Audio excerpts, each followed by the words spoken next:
भक्तों, आज हम बात करने वाले हैं कि पौष मास के शुक्ल पक्ष की जो एकादशी है, जो 2025 की पहली एकादशी होगी, जनवरी महीने में आने वाली पहली एकादशी होगी, इसका व्रत किस दिन किया जाएगा। एकादशी 2 दिन पड़ रही है, तो व्रत के लिए कौन सा दिन उत्तम रहेगा, यह बताएं आपको। व्रत कब करना है, हरिद्वार का समय क्या है, सुबह सुबह पर करना है, व्रत के नियम क्या रहेंगे, वह क्या खाना है, भगवान विष्णु का कथा पूजन कैसे करना है और व्रत पारण की विधि क्या रहेगी। इस प्रकार से संपूर्ण जानकारी आपको इस वीडियो के माध्यम से प्रदान की जाएगी। अपने व्रत की सफलता के लिए भगवान श्री हरि की कृपा प्राप्त करने के लिए कमेंट बॉक्स में जय श्री हरि या ओम नमः भगवते अवश्य लिखें, जिससे कि आपके जीवन में जो दुख परेशानियां हैं वह सब दूर हो जाएं।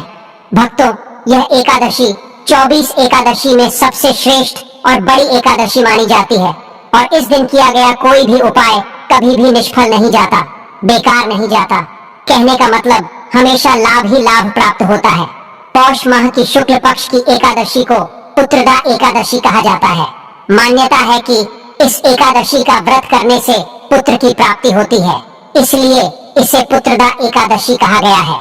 इस दिन भगवान विष्णु की पूजा की जाती है और पुत्रदा एकादशी के दिन कोई भी काम किया जाए, कोई भी उपाय किया जाए, वह हमेशा सफल होता है। तो भक्तों, इस साल 2025 में पुत्रदा एकादशी कब है, 9 या 10 जनवरी, और किस दिन रखा जाएगा पुत्रदा एकादशी का व्रत, पूजा का नियम क्या रहेगा, व्रत कैसे रखें, जानिए सब कुछ इस वीडियो में। साथ ही भक्तों, पुत्रदा एकादशी की रात तुलसी में एक चीज जरूर बांध देना चाहिए और पुत्रदा एकादशी के दिन गौ माता को एक चीज जरूर ही खिलाना चाहिए। और साथ में हम आपको बताएंगे कि जो भी भक्त सच्चे हृदय से, सच्चे मन से पुत्रदा एकादशी के दिन यह एक चीज खा लेगा तो उसके घर जमकर धन दौलत आती है, सुख समृद्धि आती है, हर मनोकामना इच्छा पूरी होती है। पुत्रदा एकादशी को वैकुंठ एकादशी भी कहा जाता है। आज हम इस वीडियो के माध्यम से बारी बारी से सभी जानकारी देते हुए चलेंगे, इसीलिए आप वीडियो को पूरा ही देखें, आधा अधूरा ना देखें। कई लोग होते हैं जो वीडियो को काट काट कर देखते हैं और फिर ऐसे व्यक्ति को जीवन में कभी सफलता हासिल भी नहीं हो सकती। इसलिए वीडियो को आधा अधूरा छोड़कर ना जाएं, आप वीडियो को पूरा ही देखा करें। भक्तों, चलिए सबसे पहले हम आपको बता देते हैं कि पुत्रदा एकादशी की सही डेट टाइम क्या है। चलिए भक्तों, जानते हैं पुत्रदा एकादशी की सही डेट टाइम के बारे में।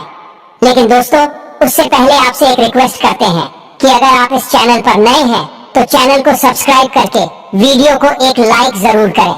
साथ ही आप अपनी राशि को कमेंट बॉक्स में जरूर डाल दें, क्योंकि हम राशि से जुड़ा भाग्य भी बताते हैं और भाग में चल रही परेशानियों को तत्काल दूर करने के लिए आसान से आसान उपाय भी बताते हैं।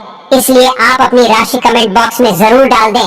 भक्तों, 2025 में पुत्रदा एकादशी की डेट टाइम क्या है, चलिए जान लेते हैं। पुत्रदा एकादशी पौष माह के शुक्ल पक्ष की तिथि को मनाई जाती है, जिसे पुत्रदा एकादशी कहते हैं। पुत्रदा एकादशी के मंगलकारी व्रत को पूरे विधि विधान से करने से मनुष्य को मृत्यु के बाद विष्णु लोक की प्राप्ति होती है। इसी के साथ इस व्रत से मानव जीवन में भी सुखद जीवन की प्राप्ति होती है। यह व्रत न केवल व्यक्तिगत सफलता की प्राप्ति के लिए है, बल्कि जीवन के मार्ग में आ रही रुकावटों को दूर करने का भी एक उपाय है। इस दिन भगवान विष्णु की विधि पूर्वक पूजा करने वाले भक्तों को श्री विष्णु के दिव्य धाम वैकुंठ की प्राप्ति होती है, जो मोक्ष का द्वार माना जाता है। चलिए अब हम जान लेते हैं पुत्रदा एकादशी की पूजा विधि के बारे में। पुत्रदा एकादशी के दिन सुबह जल्दी उठकर ब्रह्म मुहूर्त में स्नान कर लें, स्वच्छ वस्त्र धारण करके मंदिर की साफ सफाई कर लें और मंदिर को गंगा जल से पवित्र कर लें। उसके बाद लकड़ी की चौकी लें और उस पर पीला कपड़ा बिछाकर भगवान विष्णु की प्रतिमा को स्थापित कर लें। आप चाहें तो भगवान कृष्ण की प्रतिमा भी स्थापित कर सकते हैं। पंचामृत से भगवान विष्णु का अभिषेक करें और इस दिन भगवान विष्णु को पीला चंदन, अक्षत, पीले फूल अवश्य अर्पित करें। भगवान विष्णु की पूजा करें और पुत्रदा एकादशी की व्रत कथा का पाठ करें।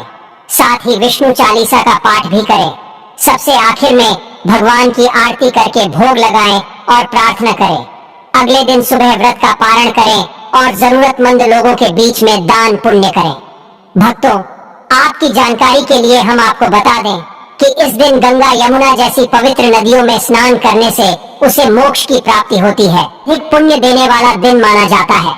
व्रत के दौरान यदि श्रद्धा और पूर्ण निष्ठा के साथ भगवान विष्णु की पूजा की जाए तो व्यक्ति को न केवल भौतिक सुख बल्कि आध्यात्मिक उन्नति और मोक्ष की प्राप्ति होती है। भक्तों, इस दिन व्रत रखकर भगवान विष्णु और माता लक्ष्मी की पूजा करनी चाहिए। ही के शुभ दिन पर भूलकर भी चावल का सेवन नहीं करना चाहिए, क्योंकि एकादशी के दिन चावल पर दरिद्रता का वास रहता है।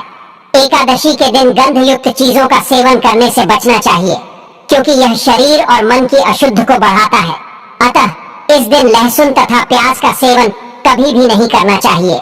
इस दिन लहसुन प्याज की तरह ही मसूर की दाल, गाजर, शलजम, गोभी, पालक आदि चीजों के सेवन से परहेज करें। चलिए अब जान देते हैं कि तुलसी में ऐसी कौन सी चीज पुत्रदा एकादशी के दिन बांध देने से व्यक्ति की भाग्य चमक जाता है। व्यक्ति के भाग्य में सुख समृद्धि की प्राप्ति होती है, धन दौलत की प्राप्ति होती है। कहा जाता है कि पुत्रदा एकादशी के दिन तुलसी से जो कोई भी उपाय किया जाए वह खाली जा ही नहीं सकता, क्योंकि इस दिन भगवान विष्णु माता लक्ष्मी जागृत अवस्था में होते हैं। इसलिए इस दिन कोई भी उपाय करे वह खाली कभी नहीं जाएगा। भक्तों, इसलिए तुलसी में इस दिन एक चीज जरूर बांध देनी चाहिए, और अगर आप यह चीज बांध देते हैं तो माता लक्ष्मी आप पर दोनों हाथों से धन की वर्षा करते हैं। माता लक्ष्मी ऐसे घर में स्थायी रूप से निवास करते हैं जिस भी घर में यह एक चीज तुलसी में बांध दी जाती है। यानी कि पुत्रदा एकादशी के दिन तुलसी में एक चीज की जरूर बांध देना चाहिए। व्यक्ति का भाग्य चमक जाता है, व्यक्ति की गरीबी हमेशा के लिए समाप्त हो जाती है, व्यक्ति के घर में समृद्धि की प्राप्ति होती है। माताएं बहनों, अब हम आपको बताते हैं कौन सी चीज तुलसी में जरूर बांध देना चाहिए। माताएं बहनों, तो आपको एक कलावा ले लेना है और इसमें भगवान विष्णु के मंत्र का जाप करते हुए इसमें 8 गांठ लगा ले। गांठें आपको किस प्रकार से लगाना है, कौन से मंत्र का जाप करना है, तो जिस तरह से आप गांठें लगते हैं इस तरह से इस कलावे में 8 गांठ लगा दीजिए और भगवान विष्णु का और लक्ष्मी का नाम लेते हुए उसमें आप 8 गांठें लगा दीजिए। और आपके घर में हल्दी तो जरूर होगी। अब कलावे को अच्छी तरह से हल्दी में मिक्स कर लें, यानी कि हल्दी कलावे पर अच्छी तरह से लग जानी चाहिए। और इसके बाद इस कलावे को आप तुलसी पर आप उसे बांध दीजिए या फिर चढ़ा दीजिए। भक्तों, यह कितना चमत्कारिक माना जाता है। कोई व्यक्ति की अगर वर्षों की मनोकामना भी क्यों ना हो, कोई भी मनोकामना क्यों ना हो, वह पल भर में ही पूरी हो जाने का महावरदान प्राप्त कर सकते हैं भक्तों, क्योंकि इस उपाय को कोई मामूली उपाय नहीं होता, बहुत ही चमत्कारिक उपाय होता है, बहुत ही खास उपाय होता है, बहुत ही ज्ञानवर्धक उपाय होता है।